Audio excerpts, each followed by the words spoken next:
Chillin' with Larry Megan. Well, here we go.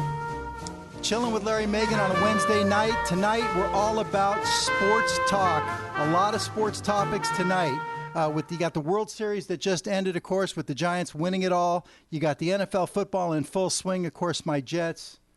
And I know you're a big Jets fan as well. You know, it wasn't a great game this weekend, but it's only a bump in the road. We'll talk about the Jets, the NFL. Randy Moss, of course, getting picked up today by Tennessee. That's exciting. I'd like to talk a little about Shanahan. Whatever the topics are on the table in the NFL, we're going to get to it. Of course, in the NBA, my Lakers are 4-0, and I know they're playing tonight. I think that game may have already started. They're playing the Sacramento Kings. I'm going to have to miss it tonight, but the Lakers are looking hot. But I do have a concern. We'll talk about that as well. And also tonight, I've got a couple of friends set up for calls specifically to talk about sports. A couple of watch geeks. A lot of you out there know that I'm president of Sterling Original Watch Company. And, of course, this is our busy time of year. And there's a big group of watch collectors out there, affectionately known as watch geeks. And tonight, we're going to have calls with two of the more popular watch geeks out there, well-known. Charlie on the West Coast wants to talk some basketball. And, of course, my good friend, big 50-millimeter Rick, we're going to try and get Rick on the horn. And he can talk about any sports he wants, but I think he wants to get into his New England Patriots, and why not? They have the best record in the NFL. We'll talk about that. Now, a little housekeeping here. We've got the Acorn Exchange. Now, for everybody tuning in, as I mentioned, I do, have a day job at Sterling Original, and it keeps me pretty busy. Sterling Original, of course, is known for our watches that we make, mostly men's watches. And so here on our webcast, Sterling has been fantastic because they're giving me their backing, they're giving me their support, and they let me go in there, and I go into the vault, and I handpick a few little special items. And the last three shows we've done, we've had some great items from Sterling's past. You can't really find these things anywhere. Last week, of course, we had the Century Plaza. This week, I've got something special for all you watch geeks out there. Not a lot to go around, but you may remember a Sterling classic, the Novizio Giorno. Now, here's what you do, okay? You can take advantage. I don't have a lot. It's from our Acorn Exchange. And you can see right here, the Novizio Giorno, that's the watch right there. I'm going to tell you about it. But here's what you're going to want to do, and you're going to want to do it quickly, not too many. You go to, if you're already watching us on acorn.tv, you can open up a new browser, or if you're watching us on Zadalza or Ustream, you're going to want to open up a new web browser and go to www.acorn.tv. And you're going to click on the Acorn Exchange. There's a link at the top, or you can look at the bottom. There's a banner that says click here for the Acorn Exchange. And then you're going to want to go into the Giant Oak Offering. The Giant Oak Offering, of course, is our really special value that we're offering here tonight. And once you add the watch to the cart, the Novizio Giorno watch, all you have to do is in the coupon code box, you put in the code Giants in honor of the San Francisco Giants winning the World Series. We're using the code word Giants, and that watch will come down from $449 all the way to $129. Now, this is really a special timepiece. Take a look at this picture here. This is a beautiful large to no shape case, which is like a pickle barrel. And it's a master calendar on a mechanical automatic timepiece. A master calendar means that you get day, date, and month, okay, on a mechanical automatic. It's giving you the day, date, and month, as well as the simple time with hours, minutes, and seconds. And not only that, with this one, you're also getting an animated AM/PM indicator with a sun-moon display down there at 6 o'clock. And by the way, the dial work on this, and I don't know how well you can see it in this image right here, is true vintage classic Sterling original dial work. It's done with those hydraulic German machines, and it gives it, usually we use a guilloche soleil pattern, which is like a sunray pattern. And about 5 years ago, we were presenting this watch on Shop NBC with my good friend Jim Skelton. And Jim Skelton gave me a term that I've been using ever since. He called the pattern on this one a tribal sunray pattern because it's kind of a swirled sunray. And so ever since I said, you know, Jim, that's a great call. I've been calling it a tribal sunray pattern.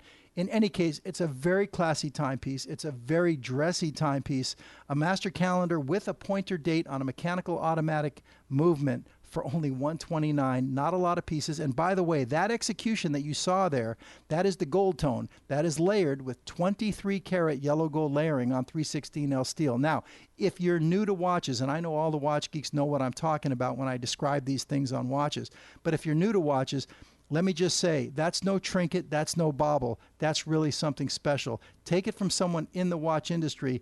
You don't see these kind of deals like this every day. That is a very, very special timepiece, and it's literally being offered here tonight, a few pieces, for literally less than half of what this piece sold for. This was a $399 piece. Here it is tonight for only $129, but there's only a few pieces.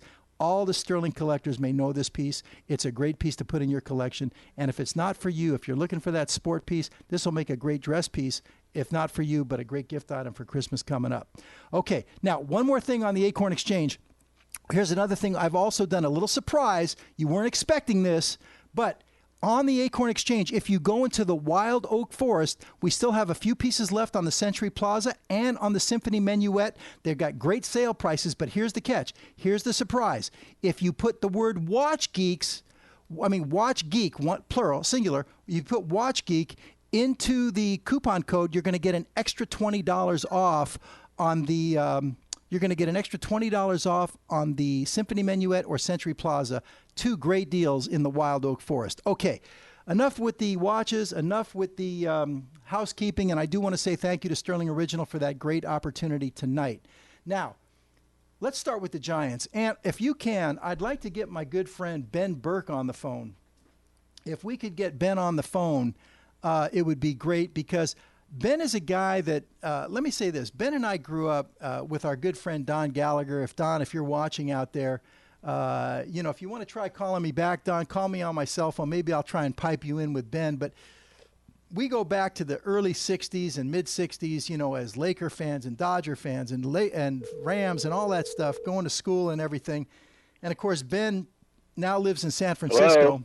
Ben, Larry Megan here. Hey, Larry, how you doing? Good. Are you able to see the screen as we speak? I am not. You have to give me the link, dude. Okay, acorn.tv, Ben, www.acorn.tv, and then just hit the, you got to hit the screen. Acorn.tv. But listen, you can talk and do that at the same time, Ben. High technology. Okay, how are you doing? Great, Ben. Listen, we're showing some pictures on the screen now. Here's the San Francisco Giants. There it is, celebrating as they won the World Series. And I just want to set this up a little bit, because I want to get the perspective from you, from a guy who I personally have known for, I guess it's getting close to 50 years now, but you are a lifelong Giants fan, even when we were growing up in the Valley, in the San Fernando Valley, and me and pretty much everybody in our group were Dodger fans. I don't know, I never understood why you were a San Francisco Giant fan. Yeah, it's a tough one. I don't even understand it myself, but the short answer is I asked my dad when I was a little kid who the best baseball player was. He told me it was Willie Mays, and my dad doesn't have much knowledge of baseball, but he said Willie Mays, and for some reason thereafter, I became a Giant fan. And I tell people that story up here a lot, and nobody believes me, and I go, don't worry, I have witnesses, and you're basically my witness. So, yes, I'm a lifelong Giants fan, and I find it weirder now than ever going, with being in San Francisco. Well, how could you root against your home team? I was a pretty bizarre kid. But anyway, it's all good now. Well, Ben, speaking of that, we're talking about when we were kids. If you remember, I don't know, I think we were 11 or 12. I can't remember for sure. But we used to play over the line, at my house. I do. Yeah, and every guy, we had to switch hit, and every person. Left-handed. Left-handed for me and you, right-handed for Gallagher, if you remember. That's right, yes. But each guy had to represent a team, and we used to keep stats and everything. I mean, it was intense. And you were you're laughing because you're the same guy batting for every player, but yet every player had different statistics. It was hysterical. But you're laughing. You were the Giants. I was the Dodgers, and of course Gallagher was the Cardinals, and I remember Roselli was the Pirates, and I think Dryman was the Expos, and it was great. But Jay Levy, I remember, played too. Yeah, Levy played too. I think, may he rest in peace. I think I heard he passed away. But in any case, it's not good, when we start hearing that our friends are leaving us. But Ben, you were the Giants. I remember that from early on. You were a Giants fan, and of course, later on, after UCLA and college, you went to Hastings Law School up there in San Francisco, and you never came back. That's more or less true, but it's a wonderful time right now in San Francisco because I just can't explain the joy of this victory. It's still really hard to believe. You still kind of think this can't be true, just because we've been through. We're not the Boston Red Sox. We're not the Chicago Cubs. So, we went through a long, long drought with some great teams, and it just never quite got there. And 2002, Game 6, 7 outs from the World Series, 5-run lead, just heartbreaking. So this is just. I went to the parade today. I'm not a big parade guy, trust me, but the joy, the unbridled, really enthusiasm for this, and the way the Giants did it, it's fantastic. Sometimes there is justice in the world. So, Ben, take a look at your monitor right now. Now, this was the parade just today, and you took off work and went to the parade, right? I did, as did 3/4 of the city. Yeah, it was easy. It was right by my office, but it was.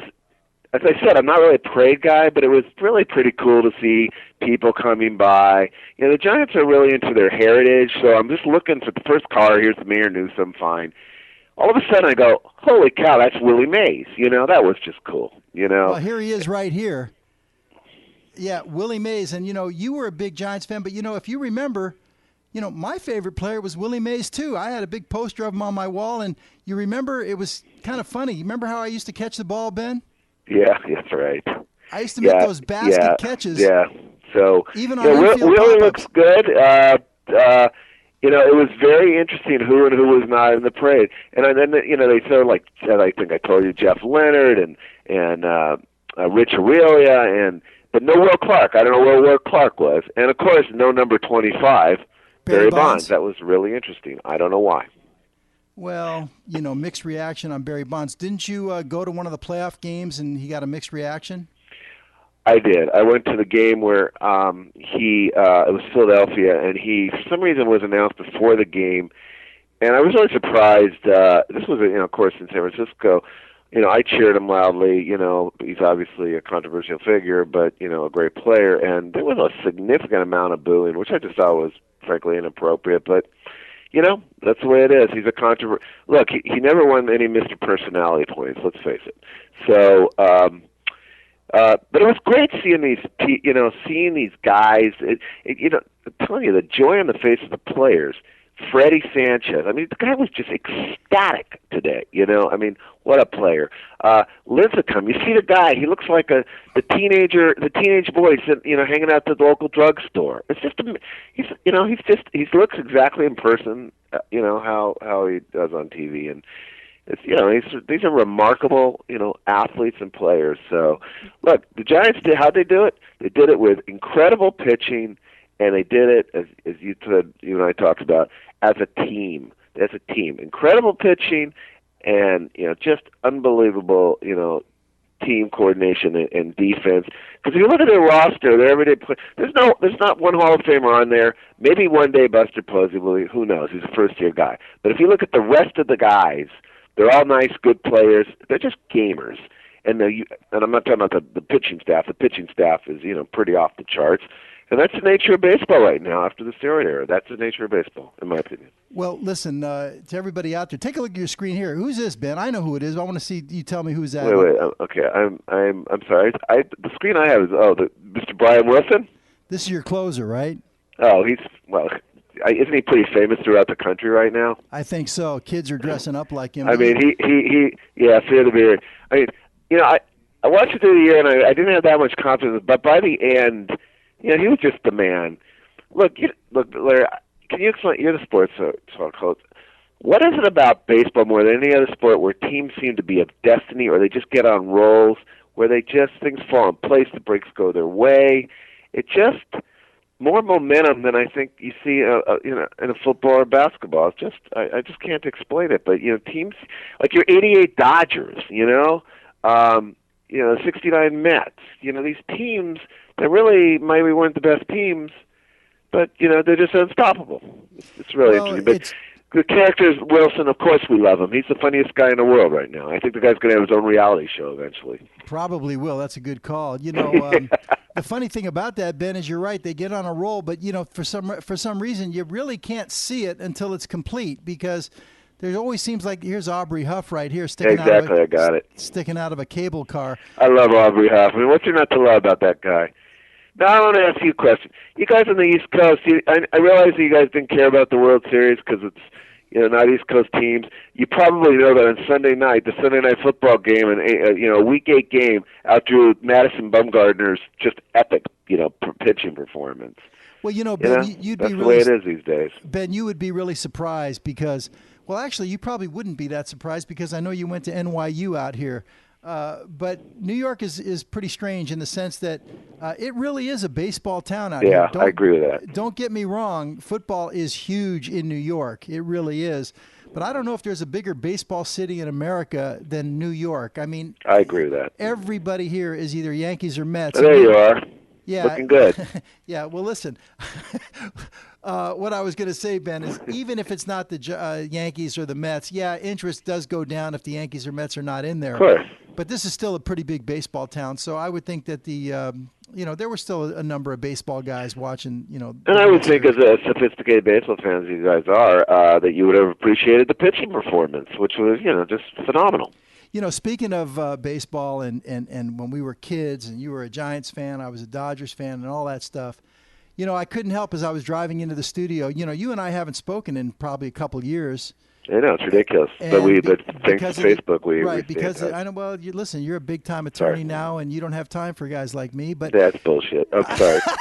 Listen, I'm kidding around. Hey, did I just pull a Tim Lincecum? Yeah. What about Tim Lincecum? Well, don't you know what Tim Lincecum did? And now they've turned it into T-shirts. Like the last day when they clinched the division. Okay, they got Tim Lincecum, and he goes, they were talking to him, and then they go. The question was, are you guys going to go have a good time? And he basically said, "F yeah," on at least local TV, and they turned it into a T-shirt. Hey, listen, why not? Look at. And it's totally normal. Well, Tim Lincecum with that long hair, he reminds me of you in high school. I remember your football picture. You had the hair just like Tim Lincecum. You remember that picture?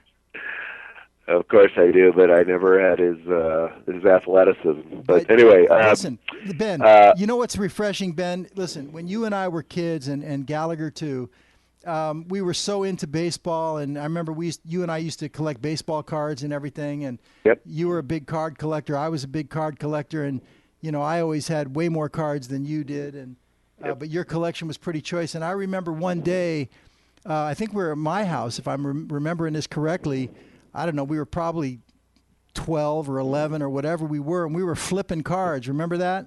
I do. And I think I won a really good card from you. Let me tell this story, Ben. We're talking to Ben Berk, famous tax attorney who wrote the book on the California LLC. I'm so proud that you're my friend, Ben, because, you should be a multi-zillionaire by now. You invented the California LLC, top corporate tax attorney in the United States today. But listen, I remember we're flipping cards, and it's a game where you flip your baseball cards, and I guess you got to get it to stand up against the wall, something like that. And when you do, you win all the cards that are on the floor, and we had a monster load of them out there, and I couldn't believe I don't remember how many cards on the floor, and you won. And I was going to take a hit like, I don't know, a couple thousand cards or 1,000 cards I was going to lose out of my collection because you beat me. And you said, I'll tell you what, Larry, I'll make you a deal. I'll take any 5 cards out of your collection or all these cards on the floor. And like a fool, I didn't want to lose a few thousand cards, so I figured 5 cards for a few thousand. Go ahead. What 5 do you want? And you took my 5 most prized cards. You took my 63 Bell Brand Sandy Koufax. You took my, what did I have, a 52 Jackie Robinson, I think a Willie Mays 50. No way, that Robinson's from you? Yeah, you've ripped me off, man. You got my 52 Willie Mays and 52. No way, that's from you? 51. You still have those cards? I'm going to give it back to you. Those cards are worth thousands and thousands of dollars, man. Not as much as you think. And I knew right then and there, so you took those 5 choice cards out of my collection. I had over 20,000 I believe it was a Ted Williams, so when I really felt yeah, bad but about. I mean, we're talking about 51 Bowmans and 52, rookie cards. I mean, which are incredibly. I had the whole set of 57s. I had post-serial cards. You couldn't touch my collection. But you took the 5 most prized, and I knew right then and there. I said, you know what? Someday this guy's going to grow up and be the most powerful attorney in the United States. And you did it, man. And what's refreshing to hear is you haven't lost your zeal for the game of baseball. It's just like we were kids all over again. Redouble. I was thinking, like, what is the greatest sporting, things of my life, really? And as you said, I wasn't a Dodger fan, but I was always the team I loved in LA was the Lakers. Okay, and I still love them. Okay, I do too. I mean, and prior to this week. The number one sporting event in my life personally was when the Lakers finally beat those damn Celtics in '85. Yeah. To me, that was the pinnacle of my personal sports existence. And this topped it. This is when the Giants topped it. Because, as you know, I've been a Giant fan forever, and it just seemed so unlikely that it would ever happen, and it happened with this group of guys. But all right, listen, I got to wrap you up here, Ben. As a matter of fact, we're going to call a watch geek. He's a watch collector I've come to know. He's on the West Coast, and he's a big Laker fan. We're going to talk Lakers next, so you might want to stick around. But before we go, last thing I'm going to, as I was driving to the studio thinking about our childhood and thinking about so many of the things, you and I could fill up 5 or 6 hours with stories that we've done. And I can't, of course, on the other side. Most of which we can't tell. Well, I don't know about the statute of limitations if they haven't run out yet on some of these things. But what I'm saying is, you remember this one? Now, this was not anything we did wrong, but remember, in Little League, you were playing on the powerful Braves, and I was on the Angels. And we were on the 500 ball club at Van Nuys Little League. Yeah, but I sucked and you were good. Anyway, keep well, going. Thank you, but you were pretty good yourself. And I remember I was playing catcher, and our good friend Don Gallagher was playing. He was pitching, and Don was a pretty wild guy. I mean, he could throw hard, but never sure where it was really going to go sometimes. And you were up to bat, and of course, you, me, and Don were all very, very close friends. All 3 of us, and he was pitching, I was catching, and you were hitting. And he fired a fastball, and I don't know how you did it, but that ball bounced on the plate. Off the ground. It hit the plate, and you swung, and you mashed the crap out of that ball, and it went off the center field fence 200 feet away on a wooden bat. And, of course, I jumped up like crazy saying, wait a minute, that ball bounced. He can't do that. I still don't know if that's legal, by the way. I believe it actually is. It probably at the time, is. I didn't think it was. It probably just call me Guerrero. But me and Gallagher going crazy. That ball bounced. Yeah, we're yelling at the umpire, and you're standing on second base with a booming double. And I remember Mr. Weber, our manager, came out there, and he told me, calm down. That kid needs a hit. I did need the hit, and I believe it's legal, although at the time I cannot say it was. Right. Well, listen, Ben, it's been great talking to you. We'll catch up some more. Thanks I'll a lot. talk to you soon. And congratulations. I'm proud of you with your radio show and the watch stuff. Hey, thanks a lot, Ben. We'll talk more. Thanks. And listen, love to Terry and the kids. Wow. I'll tell you what, I haven't talked to Ben in a couple of years. And, like I say, we go back through, junior high school and Little League and colleges and all kinds of stuff and everything. Woo! Well, okay. Congratulations to the San Francisco Giants, and Ben was at the parade. You saw some nice images from the parade. Let's get Big Charlie on the phone now. We're going to talk a little bit about the Lakers, and you heard Ben starting to get a little bit into the basketball. We all grew up. We were big Laker fans. Of course, I played some high school basketball. Ben was a football player, but let's get Charlie on the phone here. Hello. Hey, Charlie. Yes. Hey, Larry Megan. Welcome to the show.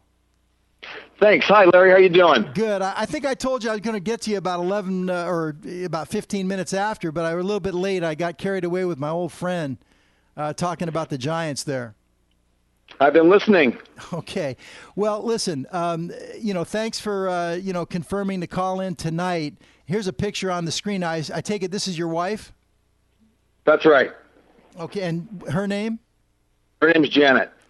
Okay, now listen. Try not to talk too much here, Charlie. No, I'm only kidding. What I'm saying. Okay, now listen. You and I first started with Watch Geeks, which is a forum on the internet that follows a lot of the shows, watch shows on Shop NBC, and you and I kind of hit it off pretty early because it was pretty clear that, you were into the Lakers and the UCLA Bruins. And, of course, I'm a big Laker fan and Bruin fan and all that. And so we had a lot of commonality. There's been a few times during the threads and the post that maybe you and I have not seen eye to eye, but that's sports. That's the way it goes. But I know you're a big-time Laker fan, and I am too. What do you think about the Lakers this year, Charlie?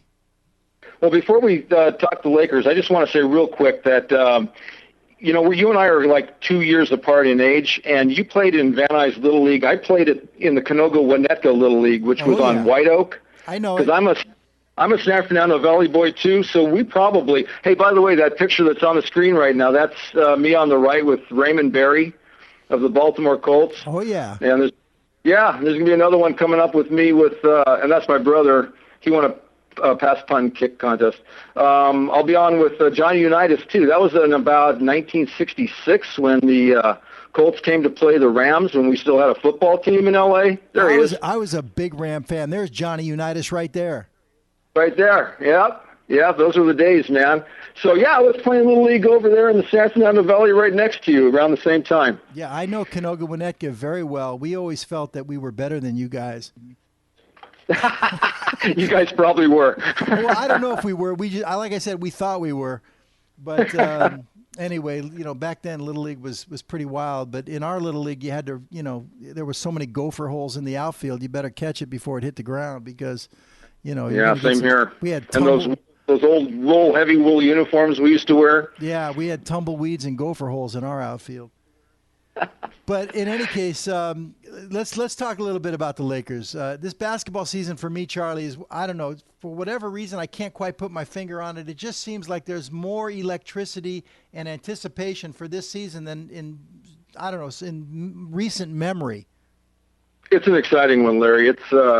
It's really got me and all my friends who are Laker fans very excited because we feel we have more depth on our team this year than any year we can think of. And we all go back to the 60s, when we used to be Celtics fodder.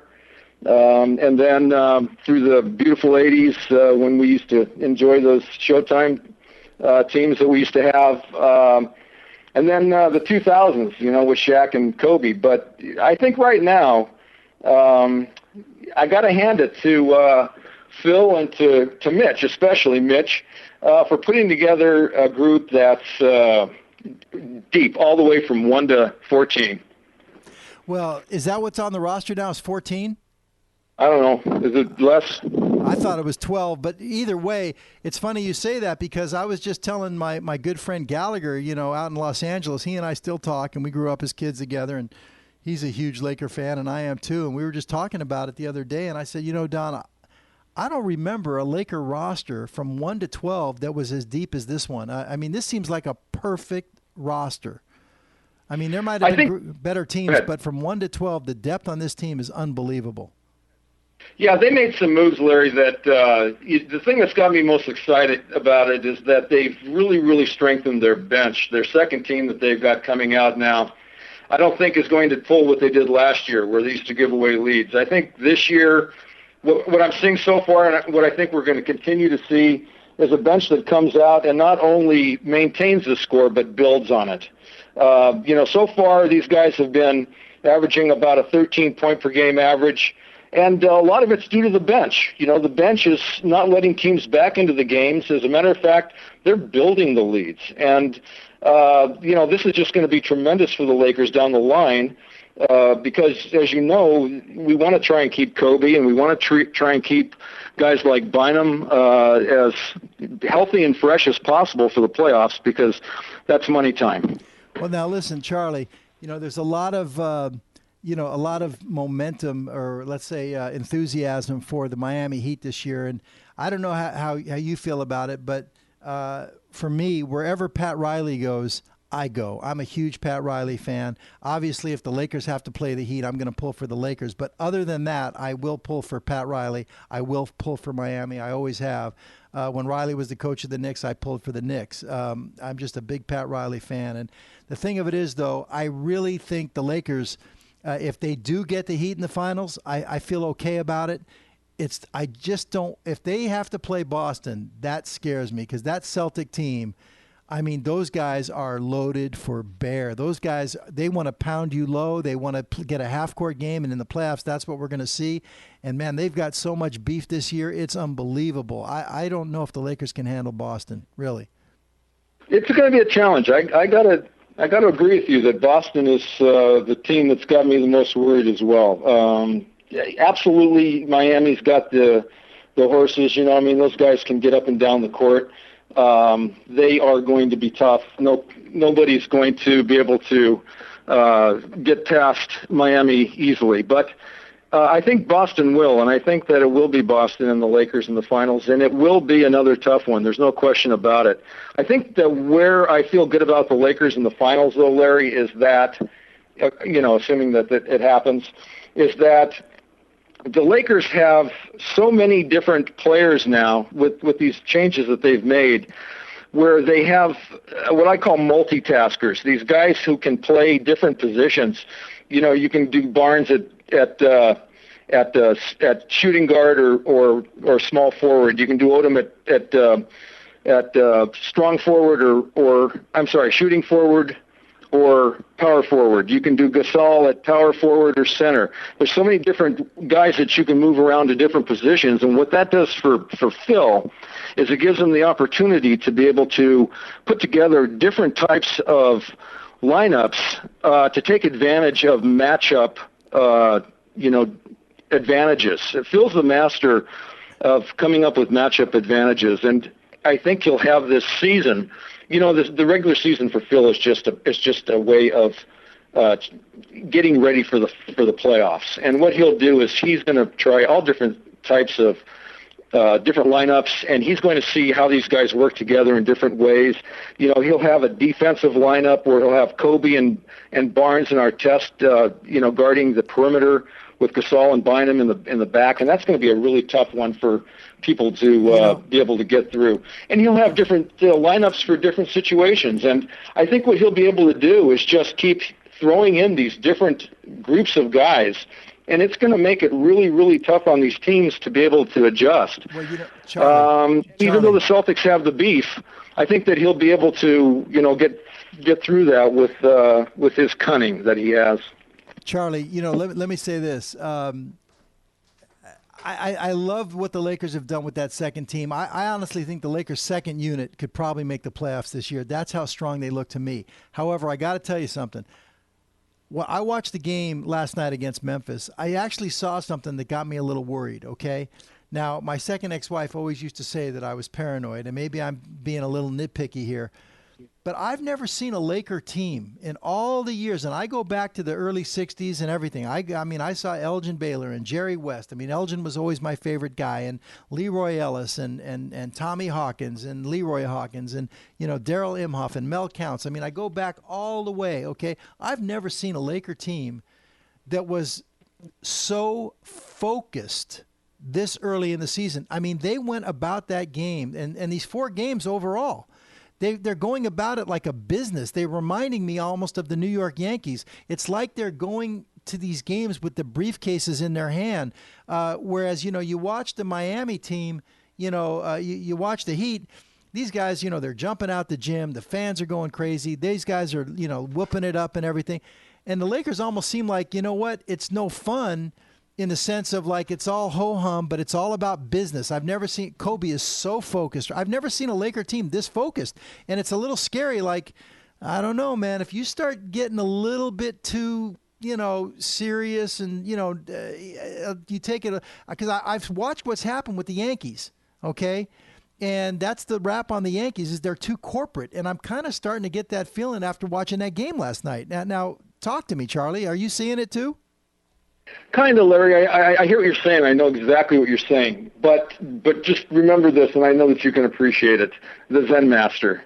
The Zen Master is, he's going to have his finger on the pulse of what's going on with the Laker team, and he will make adjustments as need be, not just in terms of lineups and physical things, but also mental things. The guy is a genius at being able to get into these players' heads. If he thinks that they need to be tweaked a little bit to, go a certain mental way or get away from a certain mental way, he'll do it. Okay, Charlie, I'm glad you're so convinced of it. But in any case, that's good to hear. Charlie, listen, it's been a blast. We'll keep trading posts, on Watch Geeks. And, thanks for being on the show. And, if you ever get out here to New York, you got to give me a ring. Hey, that sounds great, Larry. It's been great being on your show. I really appreciate the honor of being invited. And, hey, I would like to maybe have another show sometime where I could get on and talk to you about Pac-10 football and just football in general. I'd like to talk BCS and, what's going on with all this BCS craziness and how we see the season going. That'd be great. I'd love to do it. I'm not that much up on the college game. I kind of know, who's up there right now. Of course, my gutty little Bruins had an up and down year, and my man Rick Neuheisel, I expected more, but it's not over yet. I give Neuheisel another year there. But yeah, we can do that. We can do some Pac-10 stuff. Maybe I get one of my guys that really knows the college game in here too. We can do that. And, listen, let me throw this out there now. The studio here at Zidalza, we now have the hookup here to take Skype video calls. So anybody out there that wants to call in, you can call that number that you see up there. It's 914-595-4871. And if you can get in and you've got the Skype video capability, we can do split screens and we can take video calls here, which would be kind of nice. Hey, that's great technology, yep. Yeah, so if you get that Skype capability, Charlie, then when you call in, we don't have to just be looking at me all the time, or pictures of you with Raymond Berry, Sounds good. I'll get on it. That's cool, though. You met Ray Berry. I'm a big Ram fan. I remember, of course, the Colts were real rivals to the Rams. And, of course, Ray Berry and Johnny Unitas. We used to hate those guys. We did, but they were great guys. They were. Well, listen again. Thanks, Charlie, and we'll get back. We'll talk sometime in the future. Okay. Sounds great, Larry. Thanks. Right. Thanks again. Take care now. Peace. Wow. Well, listen, we're going to just take a quick break. Don't go away. When we come back, we're going to get 50mm Rick on the phone. We'll be right back. Chill with Larry Megan.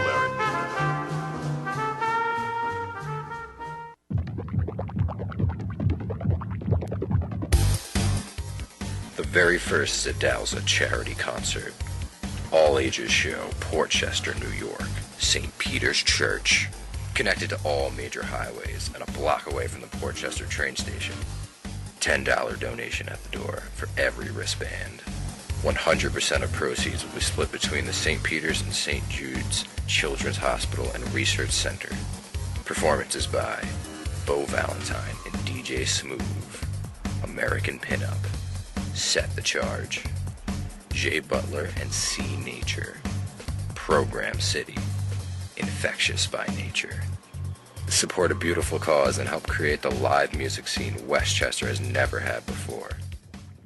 The first Zidalza charity concert takes place on Saturday, November 6, 2010 at 7 p.m.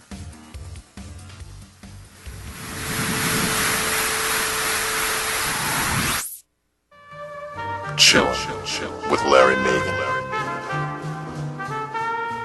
All right, we are back. We're in the home stretch now, and so far in the show we had my friend Ben from San Francisco. We talked about the Giants. We had Charlie from the Pacific Northwest. We were talking about the Lakers. And before we get 50mm Rick on the phone, hold on before you dial him up there. We'll give him 1 second here. Before we get 50mm Rick on the phone, I want to one more time give a shout out for the Acorn Exchange. What you can do now is you can open up a new browser window and you can go to www.acorn.tv.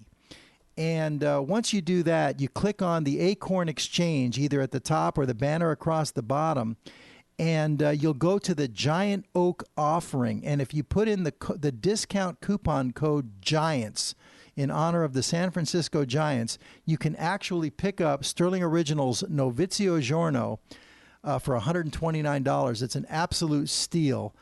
This is a mechanical automatic timepiece, very, very dressy. Great boardroom style piece, mechanical automatic, master calendar.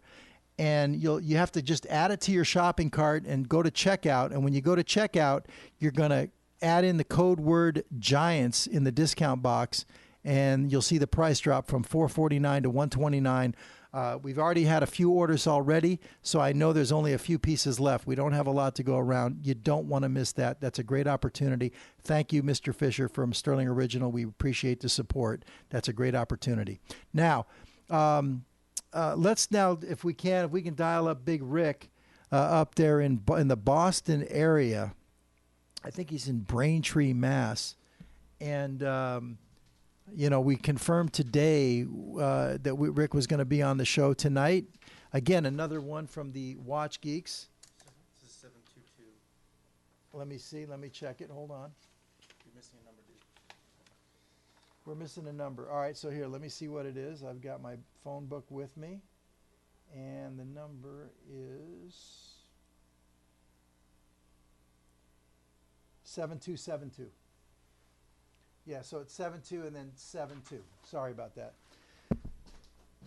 I guess when I was typing, I made a typo. So there it is. You got it, Ant? Sorry about that. We're going to get Rick on the phone.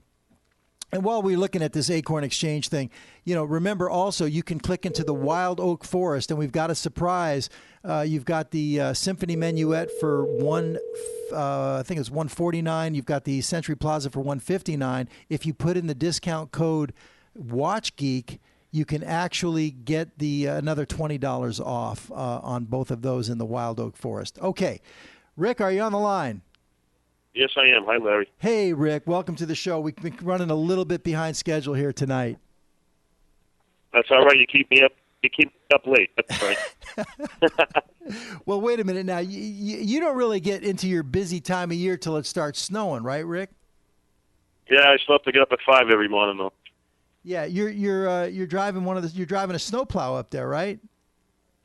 When it snows, yeah. Yeah, because one of the guys that works here, over here at Zadal's in the studio, his name is Big Mike. He does the same thing for one of the local cities down here. Was it for Port Chester, Ant? Rybrook. He's doing it for Rybrook, the same thing. Anyway, here's Big Rick. You see this picture here? Looks like you got your rally hat on there, Rick. And you're taking that ferry ride, and I could see over your shoulder there. There's Big George Fox from NFW, right over your shoulder there. This was taken from one of the Watch Geek get-togethers, but that's 50 millimeter Rick. And for anybody, who's watching the show, not familiar, from the community of watch collectors out there, the Watch Geeks, Rick, I don't know if it's your bubbly personality or it's just the name that you chose. You chose 50 millimeter Rick because you like those big watches, and so that name alone has given you an identity. Everybody knows 50 millimeter Rick. Yeah, that's the way I like. That's the way I like to do it. Big time Boston. I know you like those big watches, Rick. Well, listen. The funny thing about, again, you and I, we trade barbs and we trade threads on the Watch Geeks, but you and I are on the opposite side in literally every sport. In baseball, you're a Red Sox fan. I'm a Yankees fan. In basketball, you're a Celtics fan. I'm a Lakers fan. And, of course, in football, you're with the Pats and I'm with the Jets. Now, here's a picture of you at that get-together at Kowloon's about 2 years ago, I think it was, or at least over a year ago anyway. And there you are with Big Joe, the Watch Geek ambassador, Big Joe. Yeah. So anyway. Yeah, that was a year ago, August. That's when they first met you. Yeah, that's correct. Face-to-face, that is. But we had actually, I think, spoken on the phone. No, maybe not. Maybe just some threads. In any case, Rick, listen, Randy Moss got picked up by the Titans today, and I know he played for the Pats the last 3 years, and so many guys are just jumping down Randy Moss's throat. They're all over him and everything, and he was up there with the Patriots for 3 years, okay? Now, Yep. Tell me what your take is on Randy Moss up there. Let me tell you something. He was a consummate professional when he was there. None of the stuff that come out when he was in Oakland and Minnesota. He was perfect there. He was a great teammate, good in the locker room, and I think he can be called leader here. Did you say he could be called a leader? Yeah, yeah. I absolutely think so too. I think of Randy Moss as a leader. You know, everybody's jumping on him that he's a cancer, he's this, he's that. But you know, when he was even the 3 weeks or 4 weeks he was with Minnesota, on the sidelines, you could literally see him almost coaching some of those young receivers on the sideline. Right, I agree. I think if he's at a place that has a good coach, good quarterback, and a lot of structure, he's fine. You know what I mean? And I think with Tennessee, that's where he's at now. I think it's a great fit because you're absolutely correct. You know, Fisher is a guy, Jeff Fisher is a guy that Randy Moss is going to respect. I agree with that, yes. Well, listen, you know, up until, you know, a couple of weeks ago, it looked like, you know, the Jets looked like the power and looked like the Patriots, you know, might be fighting it. But now, once again, the Patriots, they got the best record in the league. The Jets just got crushed. As far as I'm concerned, they couldn't even score a point in their own home ballpark, and the Patriots are right back on top again. So right, I was at the game. I was at the game Sunday, and I got to watch the Jets game in the parking lot while we were tailgating, and I was happy with that outcome. Yeah. Now, when do the Jets come up there to play the Patriots? They come up in December. When is that? December. For some reason, it keeps cutting out. But in December, huh? Yes, the 5th. The 5th, okay. Now, you and I are going to have to put something on that game, okay? Because, you know, I gotta go for my Jets. And, of course, it's going to be a revenge game, you know, or payback game for the Patriots because the Jets beat them, you know, down here. They gave them their one loss. Yep. Do the Patriots, I mean, do they think about the Jets? Do they want the Jets, or they're just so professional they don't even think about it? Well, they'll tell you they do. They do want the Jets. Oh yeah, absolutely. Yeah. Well, listen. What do you think? I know you're also a Celtics fan too, right? Yeah, I just watched the match. Did they win tonight? The Bucks took them to overtime and won by a point. So the Celtics won by a point. Yes. Wow. That's kind of shocking that it was that close, you know, up in Boston. I agree. We gave up 104 points, too, so I guess there was no defense tonight. Yeah, well, listen, you know, I took one look at the Celtics, you know, in the first game of the year against Miami, and Miami doesn't have their act together completely yet. It's going to take them some time. But the Celtics look almost scary, Rick. I mean, you know, all these 7-footers, Jermaine O'Neal, Shaquille O'Neal, you know, they've got Perkins who's going to be back and Big Baby Davis, all these beefy guys. I mean, it's like they're getting ready for a cage match with the Lakers. I mean, if they come out of the East, that's going to be like a war. Well, you're right. They do have a lot of big men. Some teams don't have any, and we seems like we have 3 or 4 good ones, you know. It's power basketball. Anyway, right, I agree. Yeah. So anyway, Rick, listen, one of these days, you know, I know there was a time you and I tried to go to a Red Sox game. I went to a Red Sox game with Frank up there in Victor Man. Frank, we went to a game, and that was a blast and everything. And then you and I were going to try and do one, and I don't know, I got shipped off to Minnesota or something. I can't remember what came up. Something came up, and, you know, then you guys had to bow out. So it's always hard with the schedules. But, you know, last year, you and I came up there and we watched a playoff game together. Now tell me, yeah.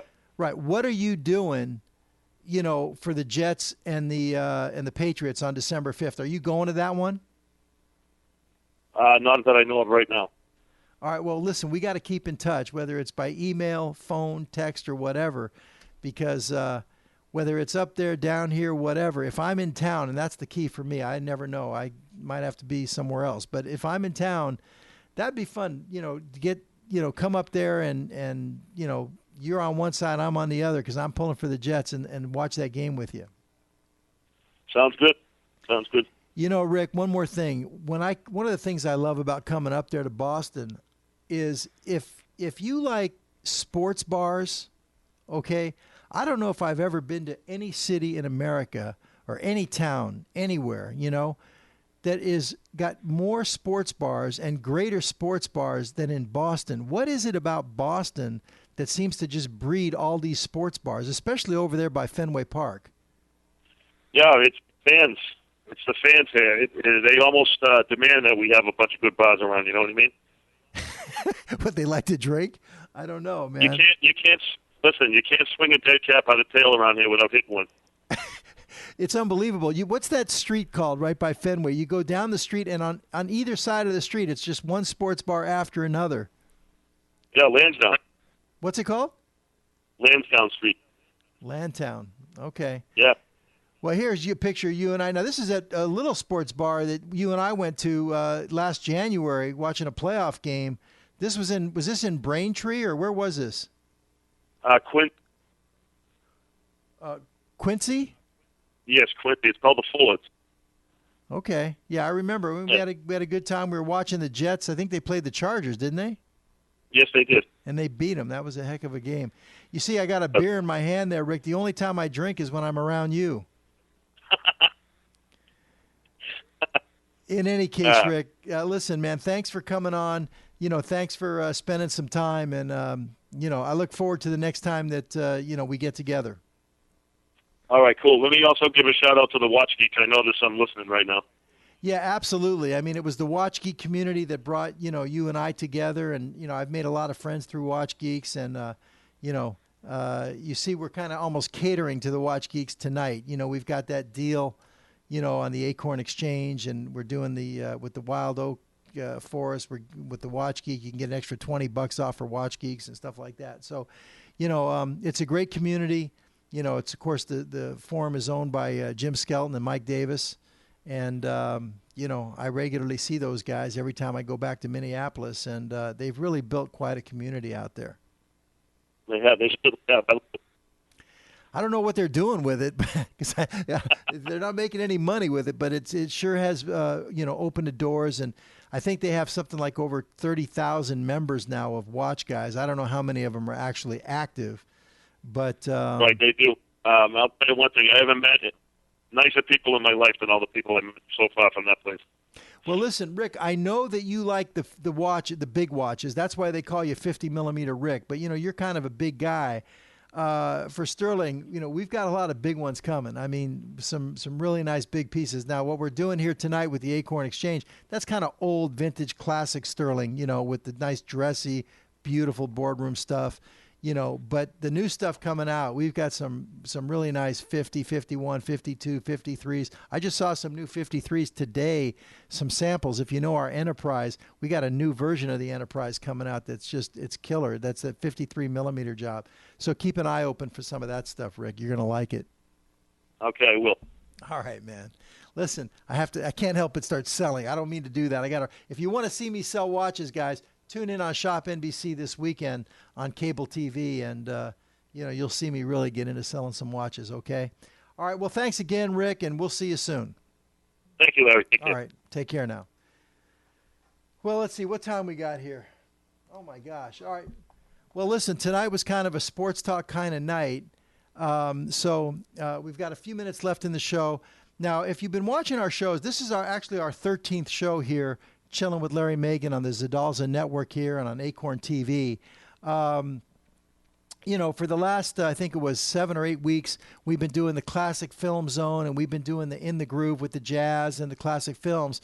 Over the next 4 weeks, we're at a time of the year now where sports really kicks in, with the basketball and the football and all that kind of stuff. The next 4 weeks, we're really going to focus on sports. But the one thing I'm going to keep in the show is the last 5 minutes. We're going to keep our Judy Garland segment because, hey, Judy's my girl, okay? So tonight we've got a clip for you from Judy Garland. So let's go Always Chasing Rainbows.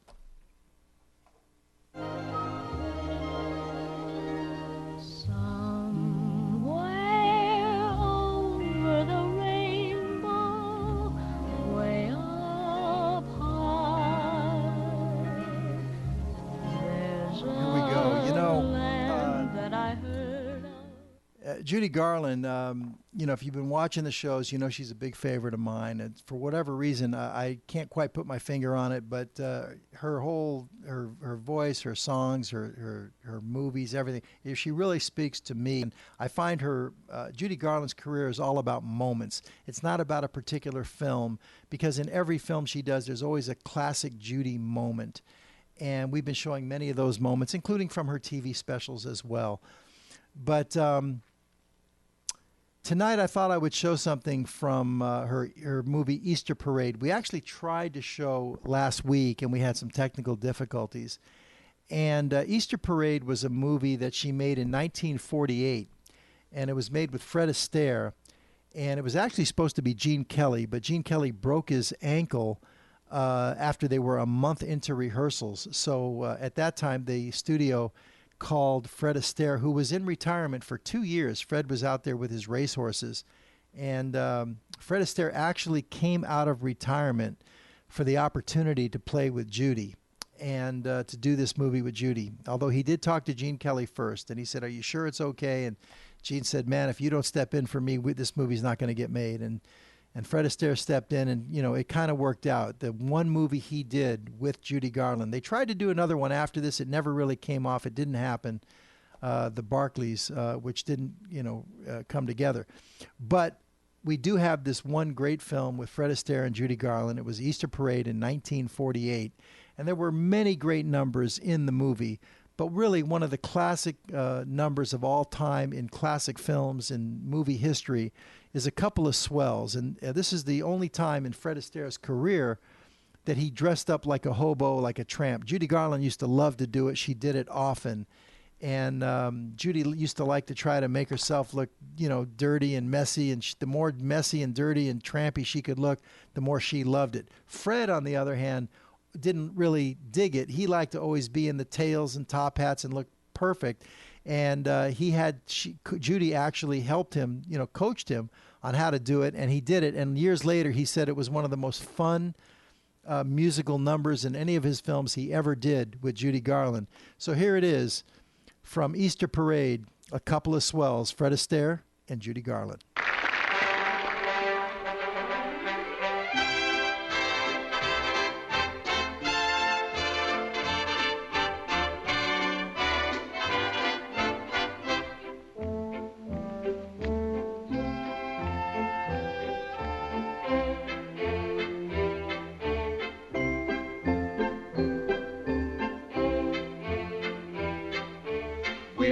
Couple of swells, we stop at the best hotels, but we prefer the country far away from the city smells. We're a couple of sports, the pride of the tennis courts. In June, July, and August, we look cute when we're dressed in shorts.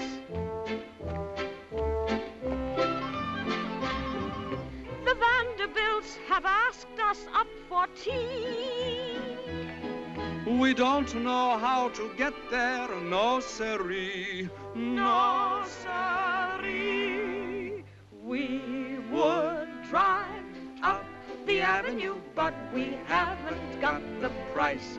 We would skate up the avenue, but there isn't any ice. We would ride on a bicycle, but we haven't got a bike. So we'll walk up the avenue, yes, we'll walk up the avenue. And to walk up the avenue's what we like.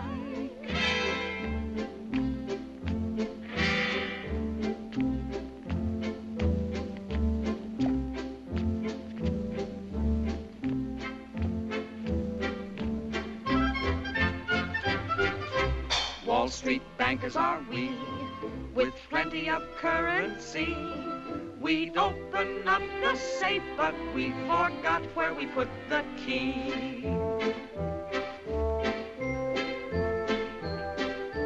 We're the favorite lads of girls in the picture ads. We'd like to tell you who we kissed last night, but we can't be cads.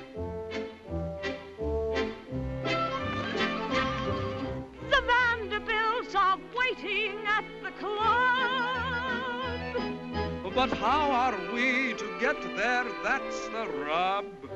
That's the rub. We would sail up the avenue, but we haven't got a yacht. We would drive up the avenue, but the horse we had was shot. we would ride on the trolley car, but we haven't got the fare. So we'll walk up the avenue, yes, we'll walk up the avenue, yes, we'll walk up the avenue till we're there.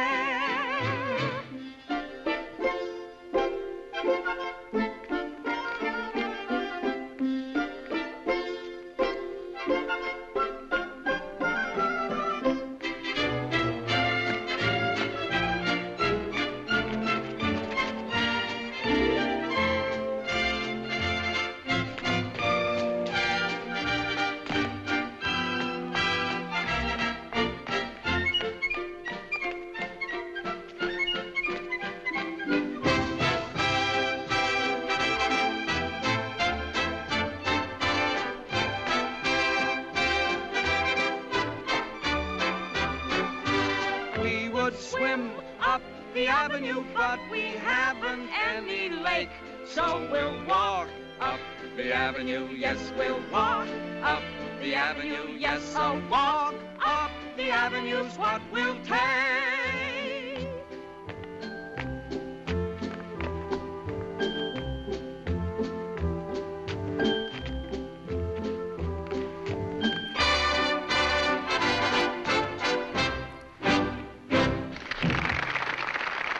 Okay, that does it.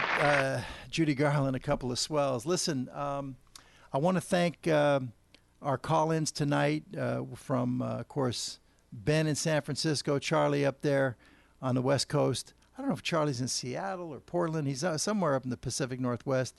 Big Rick up there in Boston. Thank you all for participating tonight. And we'll be back next week right here on Wednesday nights with Chillin' with Larry. This weekend I'll be in Minneapolis doing the Shop NBC thing. We've got some nice things happening there. And that's it for tonight. So remember, always keep chasing those rainbows. Never give up, okay? I'm Larry Megan. Peace, love, and all good things. Chillin' with Larry Megan.